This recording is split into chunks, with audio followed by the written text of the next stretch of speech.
السلام علیکم۔ پاکستان میں اس وقت شام کے 7، بھارت میں 7:30 اور یہاں ہمارے اسٹوڈیوز کی گھڑیوں میں صبح کے 10 بج رہے ہیں۔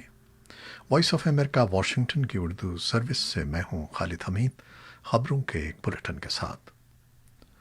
دنیا بھر میں کورونا وائرس کے متاثرین کی کل تعداد 1,46,00,000 سے بڑھ گئی ہے، جبکہ مجموعی اموات 6 لاکھ سے زیادہ ہو گئی ہیں۔ چین میں کورونا وائرس کے مزید 22 کیسز رپورٹ ہوئے ہیں، جن میں سے 17 کیسز سنکیانگ صوبے سے سامنے آئے ہیں۔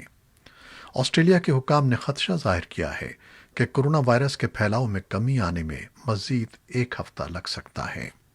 فرانس میں پیر سے عوامی مقامات پر ماسک نہ پہننے پر 135 یورو کا جرمانہ ہوگا۔ پاکستان میں گزشتہ 24 گھنٹوں کے دوران کورونا کے مزید 31 مریض چل بسے ہیں اور 1,587 افراد میں وائرس کی تشخیص ہوئی ہے۔ خبریں اب تفصیل کے ساتھ۔ امریکہ نے افغانستان میں سرکاری فورسز اور طالبان کے درمیان قیدیوں کا تبادلہ جلد از جلد مکمل کرنے پر زور دیتے ہوئے کہا ہے کہ اس عمل میں مزید تاخیر سے کام نہ لیا جائے۔ کابل میں قائم مقام امریکی سفیر راس ولسن نے اتوار کے روز اپنی کئی ٹویٹس میں افغان صدر اشرف غنی اور ان کے سیاسی حریف عبداللہ سے، جو اب اتحادی حکومت میں شامل ہیں، کہا ہے کہ ہم ملک کے رہنماؤں پر زور دیتے ہیں کہ وہ فوری طور پر نئی حکومت قائم کریں، قومی مفاہمت کے لیے ایک ہائی کونسل تشکیل دیں اور طالبان کے ساتھ قیدیوں کا تبادلہ مکمل کریں، اور اس کے ساتھ ساتھ بین الافغان مکالمے کا بھی آغاز کریں۔ مجوزہ مذاکرات قیدیوں کے تبادلہ مکمل نہ ہونے کی وجہ سے التوا میں پڑے ہوئے ہیں۔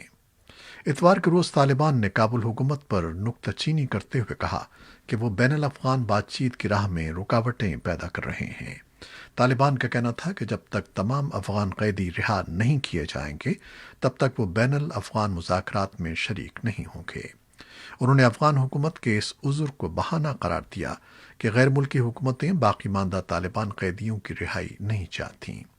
افغانستان میں امریکہ کے اعلیٰ سفارتی اہلکار راس ولسن کی طرف سے امن بات چیت سے متعلق بیان کے حوالے سے ہائی کونسل برائے نیشنل ریکنسیلیشن نے طالبان پر الزام عائد کیا کہ وہ امن بات چیت میں رکاوٹیں پیدا کر رہے ہیں۔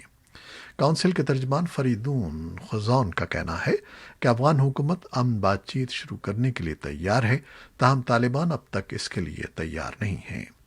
افغانستان کی امن سے متعلق وزارت کے اہلکار 2 دیگر سرکاری تنظیموں کے اشتراک سے امن بات چیت کے سلسلے کو تیز کرنے کے لیے کوششیں کر رہے ہیں۔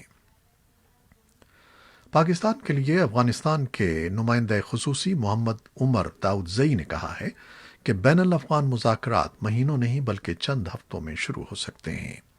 وائس آف امریکہ سے گفتگو کرتے ہوئے نمائندہ خصوصی محمد عمر داؤدزئی کا کہنا تھا کہ جب فریقین مذاکرات کی میز پر آئیں گے تو صورتحال کا اندازہ ہوگا کہ معاملات حل کرنے کے لیے کتنا وقت درکار ہے۔ محمد عمر داؤدزئی کی تعیناتی ایک ایسے وقت میں ہوئی ہے جب کچھ عرصہ قبل پاکستان نے سینئر سفارتکار محمد صادق کو افغانستان کے لیے اپنا پہلا نمائندہ خصوصی مقرر کیا تھا۔ افغان سفارتکار کے مطابق ان کے تقرر کا ہدف پاکستان اور افغانستان میں دوستانہ تعلقات کو فروغ دینا ہے، جبکہ اس ضمن میں ان کے لیے کافی چیلنجز ہیں۔ محمد عمر داؤدزئی کا کہنا تھا کہ دونوں ممالک کو دہشت گردوں کے خلاف مل کر لڑنا چاہیے۔ ادھر افغان وزارت دفاع کے ترجمان فواد امان نے وائس آف امریکہ سے بات کرتے ہوئے پاکستانی فوج پر کنڑ صوبے میں گولہ باری کا الزام عائد کیا ہے، جس سے بقول ان کے 9 شہری ہلاک ہو چکے ہیں۔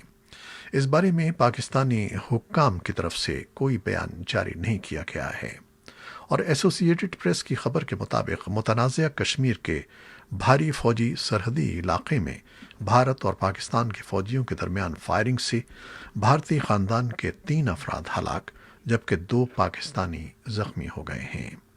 دونوں طرف کے عہدیداروں نے یہ اطلاع دی ہے۔ پاکستان کی جانب سے واہگہ کے راستے افغانستان کو بھارت تک تجارت کے لیے رسائی دینے پر عمل درآمد شروع ہو گیا ہے۔ ہفتے کو افغانستان سے 6 ٹرک درآمدی سامان لے کر بھارت پہنچ گئے۔ اسلام آباد نے رواں ماہ 13 جولائی کو افغانستان کو بھارت کے ساتھ پاکستان کے راستے تجارت دوبارہ شروع کرنے کی اجازت دی تھی۔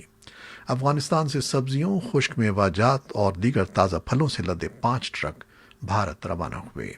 پاکستانی حکام کے مطابق یہ ٹرک 17 جولائی کو ہی واگا بارڈر پر پہنچ گئے تھے، لیکن بھارت کی جانب سے انہیں کلیئر نہیں کیا گیا۔ ایڈیشنل کلکٹر واگا باسط عباسی نے وائس آف امریکہ کو بتایا کہ گزشتہ روز افغانستان سے پاکستان آنے والے 5 ٹرک بھارت جانے کے لیے واگا پہنچے تو بھارتی حکام نے ان ٹرکوں کو لینے سے انکار کر دیا۔ باسط عباسی کا کہنا تھا کہ بھارت نے جواب دیا تھا کہ ابھی مزدور دستیاب نہیں ہیں۔ ایڈیشنل کلکٹر واہگا نے بتایا کہ افغانستان سے پاکستان کے راستے روزانہ کتنے ٹرک بھارت جائیں گے یہ تاحال طے نہیں ہوا ہے۔ ابھی تو صرف کرونا وائرس کے باعث تجارت میں پیدا ہونے والے تعطل کے بعد دوبارہ تجارت شروع ہوئی ہے۔ پاکستان میں انسانی حقوق کی صورتحال پر نظر رکھنے والی غیر سرکاری تنظیم نے کورونا وائرس سے متعلق اٹھائے گئے اقدامات اور حکومتی فیصلہ سازی پر پارلیمانی نگرانی کو فوری طور پر بحال کرنے کا مطالبہ کیا ہے۔ انسانی حقوق کمیشن آف پاکستان کے کورونا وائرس سے متعلق حکومتی اقدامات پر سروے اور فیکٹ فائنڈنگ تجزیے سے آگاہ کر رہے ہیں۔ بلوچستان میں ایک بار پھر ہندو کمیونٹی قتل اور دھمکیوں کے واقعات کے باعث خوف کا شکار ہو گئی ہے۔ بلوچستان کے ضلع خزدار کے علاقے وڈ میں ایک ہندو تاجر کی ہلاکت کے بعد ہندو کمیونٹی کے لوگ، تاجر اور سیاسی جماعتیں سراپا احتجاج ہیں۔ پاکستان کے چاروں صوبوں کے مختلف اضلاع میں 4 ماہ کے وقفے کے بعد ایک بار پھر انسداد پولیو مہم کا آغاز ہو گیا ہے۔ ملک میں کورونا وائرس کے پھیلاؤ کی وجہ سے مہم تعطل کا شکار تھی۔ حکام نے خدشہ ظاہر کیا ہے کہ مہم میں تعطل کی وجہ سے پولیو کے پھیلاؤ کے خطرات کئی گنا بڑھ گئے ہیں، جبکہ نئے پیدا ہونے والے 28 لاکھ بچوں کو بھی پولیو سے بچاؤ کی پہلی ویکسین نہیں پلوائی ہے۔ ادھر دوسری جانب پولیو ورکرز کو کورونا وائرس سے بچاؤ کے اقدامات کو بھی یقینی بنانے کے لیے اقدامات کیے گئے ہیں۔ خیبر پختونخوا کے محکمہ آثار قدیمہ نے مردان کی تحصیل تخت پائی کی یونین کونسل پٹ پابا اور سرابہول سمیت کئی دیہات میں بدھ مت کے مجسموں اور دیگر آثار کو محفوظ بنانے کے لیے اقدامات شروع کرنے کا دعویٰ کیا ہے۔ محکمہ آثار قدیمہ کی رپورٹ پر مردان کی پولیس نے ان 4 افراد کو بھی حراست میں لے کر کارروائی شروع کی ہے جنہوں نے مکان کی تعمیر کی کھدائی میں دریافت ہونے والے بدھا کے 1700 سال قدیم مجسمے ایک مقامی مذہبی شخص کے اکسانے پر تباہ کر دیے تھے۔ مقامی افراد کے مطابق یہ واقعہ لگ بھگ 25 دن قبل پیش آیا تھا۔ محکمہ آثار قدیمہ کے ڈائریکٹر ڈاکٹر عبدالصمد نے وائس آف امریکہ کو بتایا کہ 4 افراد کی گرفتاری کے بعد ان کے محکمے نے متعلقہ گاؤں سمیت کئی ایک دیہات میں مدفن بدھا کے مجسموں اور دیگر آثار کو نکالنے اور محفوظ بنانے کے لیے اقدامات شروع کر دیے ہیں۔ ان کے بقول آئندہ چند روز میں باقاعدہ طور پر کھدائی شروع کر دی جائے گی۔ امریکہ میں کورونا وائرس کے کیسز میں مسلسل اضافے کے باعث جنوبی ریاست فلوریڈا کے 45 ہسپتالوں میں انتہائی نگہداشت کی یونٹس میں مزید بیڈز کی گنجائش نہیں رہی ہے۔ فلوریڈا میں اتوار کے روز 12,000 نئے کیسز رپورٹ ہوئے ہیں اور یہ مسلسل 5واں دن ہے جب اس ریاست میں ہر روز 10,000 سے زائد کیسز کی نشاندہی کی گئی ہے۔ فلوریڈا کے شہر میامی میں کورونا وائرس کی شدت سب سے زیادہ رہی اور شدید دباؤ کے شکار ریاست کے 45 ہسپتالوں میں سے 9 میامی میں موجود ہیں، جہاں انتہائی نگہداشت یونٹس میں بیڈز دستیاب نہیں ہیں۔ میامی کے میئر نے ماسک پہننے کی پابندی پر عمل نہ کرنے والوں پر بھاری جرمانہ عائد کیا ہے۔ ادھر امریکہ کے دوسرے سب سے بڑے شہر لاس اینجلس کے میئر ایرک گارسٹی کا کہنا ہے کہ وہ شہر میں لاک ڈاؤن کی پابندیاں دوبارہ نافذ کرنے والے ہیں۔ ملک بھر میں اتوار کے روز کورونا وائرس کے 63,000 نئے کیسز سامنے آئے ہیں اور اس سے ہونے والی ہلاکتوں میں 500 کا اضافہ ہوا ہے۔ یورپی ممالک کورونا وائرس کی معیشتوں پر ہونے والے اثرات سے نمٹنے کے لیے کئی سو ارب ڈالر کا امدادی پیکج فراہم کرنے کے بارے میں غور کر رہے ہیں۔ یورپی ممالک کی معیشتوں میں اس سال 8.3% کمی کی پیشگوئی کی گئی ہے۔ یورپ میں کورونا وائرس کے مریضوں کی تعداد 30 لاکھ سے زیادہ ہے اور اس سے ہونے والی اموات بھی 2 لاکھ سے تجاوز کر گئی ہیں۔ امریکہ کی ریاست نیو جرسی میں نامعلوم شخص نے فائرنگ کر کے خاتون وفاقی جج ایسٹر سیلیس کے بیٹے کو ہلاک کر دیا ہے، جبکہ فائرنگ سے ان کے شوہر شدید زخمی ہو گئے ہیں۔ ریاست نیو جرسی کے شمالی برنسوک ٹاؤن میں جج ایسٹر سیلیس کی رہائش گاہ پر اتوار کو حملہ آور نے فائرنگ کی، جس کے بعد وہ فرار ہونے میں کامیاب ہو گیا۔